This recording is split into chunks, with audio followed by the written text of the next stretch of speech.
كريما نستجيرا أشرفا. السلام علیکم ورحمۃ اللہ تعالی وبرکاتہ. بسم اللہ الرحمن الرحیم. نحمدہ ونصلی ونسلم علی رسولہ الکریم. نبی اور نبی کے تمام آل پاک پر درود و سلام کا ہدیہ پیش کریں. پڑھے اللہم صلی علی سیدنا وعلی آل سیدنا ومولانا محمد بارک وسلم. صلو علیہ صلاۃ و سلام علیک یا رسول اللہ یا حبیب اللہ. معزز سامعین ناظرین، باب العلم آفیشل کے ذریعے مدرسہ اہل سنت راہ بلال کی صافظ سے آج میں اس فعل بد کے بارے میں گفتگو کروں گا.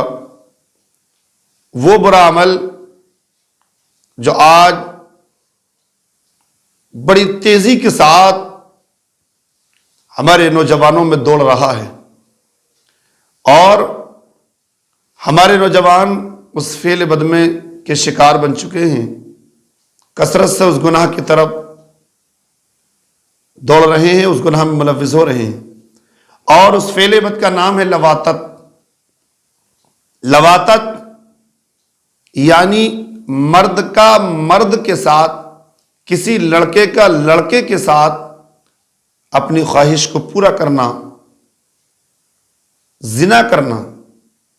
مرد مرد کے ساتھ جب زنا کرتا ہے تو اس کو لواطت کہتے ہیں، اور اس فعل بد کرنے والے کو، کرانے والے کو لوتی کہتے ہیں. تو معزز سامعین کرام، اللہ تبارک و تعالیٰ نے لواطت کرنے والوں کا ذکر قرآن پاک میں فرمایا، اور اللہ نے ذکر کیا 8ویں سپارے میں سورہ اعراف کی آیت نمبر 79 اور 80 میں.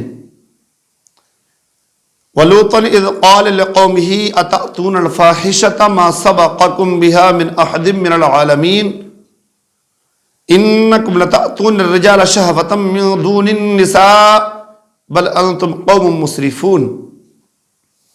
اللہ تعالیٰ نے ذکر کیا جب حضرت لوط علیہ السلام کو اللہ نے بھیجا، اور لوط کو بھیجا. جب لوط علیہ السلام تشریف لائے اور اپنی قوم کے حالات کو دیکھا تو حضرت لوط علیہ السلام نے کیا کہا؟ اذ قال لقومہ، جب آپ نے کہا، جب انہوں نے کہا اپنی قوم سے، اتأتون الفاحشۃ، کیا وہ بے حیائی کرتے ہو، ما سبقکم بہا من احد من العالمین، جو تم سے پہلے جہان میں کسی نے نہ کی. جب حضرت لوط علیہ السلام نے اپنی قوم کو اس فعل بد میں مبتلا دیکھا تو کہا کہ تم وہ بے حیائی کرتے ہو تو تم سے پہلے جہان میں کسی نے نہ کی. انکم لتأتون الرجال شہوۃ من دون النساء، تم تو مردوں کے پاس شہوت کے ساتھ جاتے ہو، عورتیں چھوڑ کر، یعنی اپنی عورتوں کو چھوڑ کر مردوں کے پاس جاتے ہو شہوت کے ساتھ. اور بل انتم قوم مسرفون، بلکہ تم لوگ حد سے گزر گئے ہو. اس قوم کے اس فعل بد کا ذکر اللہ نے قرآن میں کیا اس لیے کہ وہ حد سے گزر گئے. یعنی اللہ تبارک و تعالیٰ نے انسان کے اندر جو شہوت کو رکھا ہے، وہ شہوت کو نسل انسانی کو دنیا میں آباد کرنے کے لیے، اور نسل انسانی کو دنیا میں آباد کرنے کے لیے اس شہوت کو رکھا، اور اس شہوت کا، اس خواہش کا جو موضع بنایا، جو محل بنایا، وہ عورت کو بنایا ہے. اب اگر کوئی عورت کو چھوڑ کر مرد کی جانب جائے تو وہ حد سے گزر رہا ہے. ان عورتوں کو بنایا جو جن طریقوں کے ذریعے وہ تمہارے لیے حلال کر دی گئیں، وہی اس چیز کا محل ہے. اب اس سے ہٹ کر جو جائے گا وہ حد سے گزر جائے گا. دوستان محترم، وہ لوگ غور سے سنیں جو اس فعل بد میں مبتلا ہیں. میرے دوست، کتنا خطرناک فعل ہے یہ، مرد کا مرد کے ساتھ بدفعلی کرنا، اپنی خواہش کو پورا کرنا. کتنا خطرناک اور دردناک عذاب ان لوگوں کے لیے. آئیے نزہۃ المجالس کی ایک روایت میں آپ تک پہنچاؤں.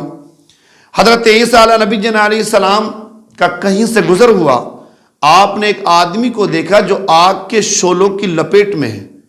حضرت عیسیٰ علیہ نبی جن علیہ السلام نے پانی کے چند قطرے اس آگ پر مارے تاکہ آگ بجھ جائے.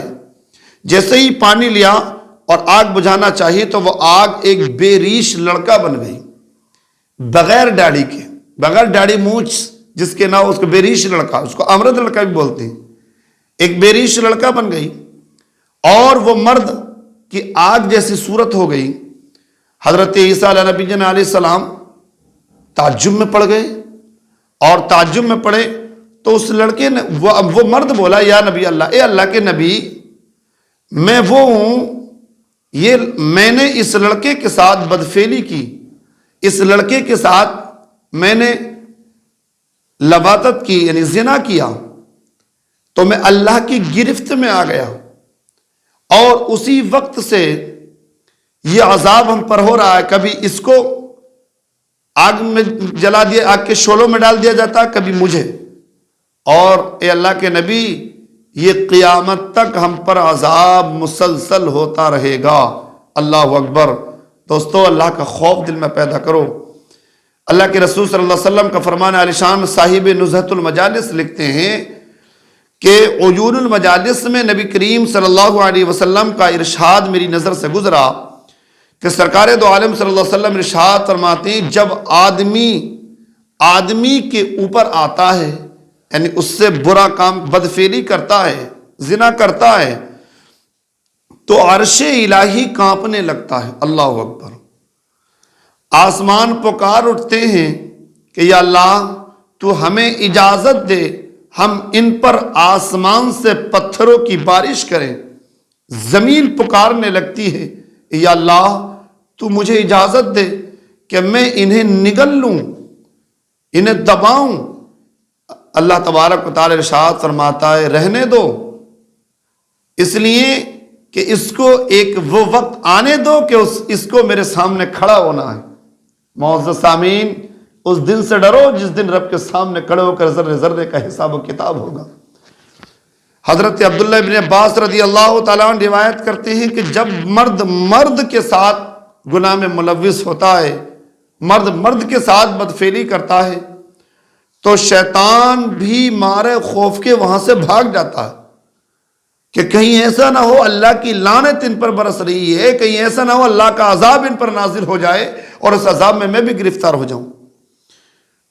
دوسری روایت، سید عالم مخبر صادق صلی اللہ علیہ وسلم ارشاد فرماتے ہیں کہ لواطت کے مرتکب کو قبر میں اللہ خنزیر بنا دیتا ہے، یعنی جو مردوں کے ساتھ، کوئی لڑکا لڑکے کے ساتھ بدفعلی کرتا ہے، برا کام کرتا ہے، زنا کرتا ہے، اس سے خواہشات کو پورا کرتا ہے، تو اللہ تبارک و تعالیٰ اس کو قبر میں خنزیر بنا دیتا ہے۔ اللہ اکبر۔ اور اس کے نتنوں میں آگ ڈالی جاتی ہے جو اس کو پیچھے کے مقام سے نکلتی رہتی ہے۔ اللہ، اتنا خطرناک عذاب دیا جاتا ہے۔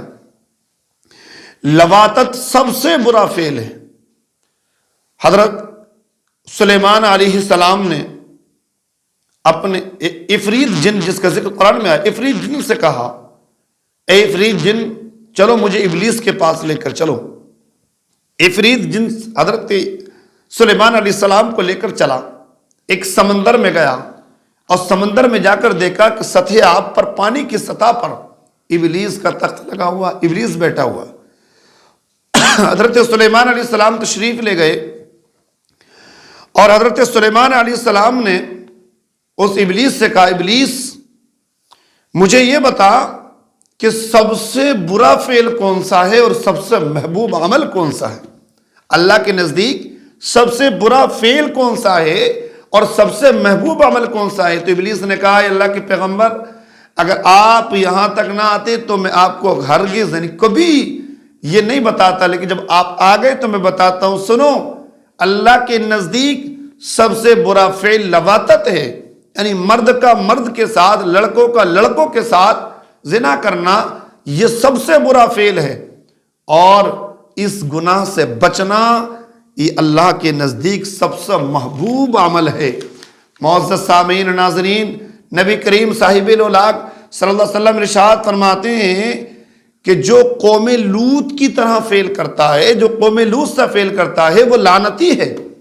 اور اللہ کے رسول صلی اللہ علیہ وسلم نے ارشاد فرمایا کہ جو قوم لوط جیسا فعل کرتا ہے، جو مرد مردوں کے ساتھ زنا کرتا ہے، بدفعلی کرتا ہے، کوئی لڑکا لڑکے کے ساتھ بدفعلی کرتا ہے، سرکار دو عالم صلی اللہ علیہ وسلم ارشاد فرماتے وہ چاہے دنیا کے کسی بھی خطے پر مرے، کسی بھی خطے پر اس کو دفن کیا جائے، صرف ایک ساعت کے لیے، ایک لمحہ کے لیے وہ قبر پر پہنچتا ہے کہ اللہ تبارک و تعالی ایک فرشتہ مسلط کر دیا جاتا ہے اس پر، وہ فرشتہ اسے ٹانگوں کی طرف اٹھاتا ہے اور گھسیٹتا ہوا اسے قوم لوط کی بستیوں میں ڈال دیتا ہے، ان بستیوں میں پہنچا دیتا ہے جہاں پر لوط علیہ السلام کی وہ قوم جو اس لواطت کے گناہ کی وجہ سے جن پر پتھروں کی بارش ہوئی تھی ان پر عذاب ہو رہا ہے، ان پر لعنت برس رہی ہے، تو اس کو اس قبر سے اٹھا کر اس بستی میں ڈال دیا جاتا ہے جو قوم لوط علیہ السلام، جو قوم لوط پر عذاب ہوا تھا، جو ان بستیوں میں دبے ہوئے ہیں دوستو، اور ان کی پیشانی پر لکھ دیا جاتا ہے کہ یہ اللہ کی رحمت سے محروم ہو گئے ہیں۔ میرے دوست، نبی کریم صلی اللہ علیہ وسلم نے ارشاد فرمایا کل قیامت کے دن کچھ لڑکے ایسے لائے جائیں گے جن کے سر کٹے ہوئے ہوں گے، ان سے پوچھا جائے گا تم کون ہو؟ تو وہ کہیں گے کہ ہم وہ ہیں کہ ہمارے آباء و اجداد میں سے کچھ لوگ وہ تھے، ہمارے باپ داداؤں میں سے کچھ لوگ، ہمارے باپ داداؤں میں سے وہ تھے کہ جو اپنی عورتوں کو چھوڑ کر مردوں کی جانب جاتے تھے، مردوں سے اپنی خواہشات کو پورا کرتے تھے، انہوں نے ہمیں غلط جگہ پر ڈال دیا تھا، حکم ہوگا کہ جاؤ ان کو گھسیٹ کر دوزخ کی طرف لے کر جاؤ اور ان کو دوزخ میں ڈالو، ان کی پیشانیوں پر نقش کر دو کہ اللہ کی رحمت اور مغفرت سے محروم کر دیے گئے ہیں۔ سرکار دو عالم صلی اللہ علیہ وسلم ارشاد فرماتے مجھے خطرہ ہے میری قوم لوط جیسے فعل میں مبتلا نہ ہو جائے۔ میرے دوستو، اللہ کے رسول صلی اللہ علیہ وسلم فرماتے کہ جو یہ فعل کرتا ہے، مرد کے ساتھ زناکاری کرتا ہے، دن میں 36 مرتبہ اس پر اللہ کی لعنت برستی ہے۔ اللہ تبارک و تعالی ہم سب کو، ہمارے بچوں کو اس برے فعل سے ہماری حفاظت فرمائے، آمین۔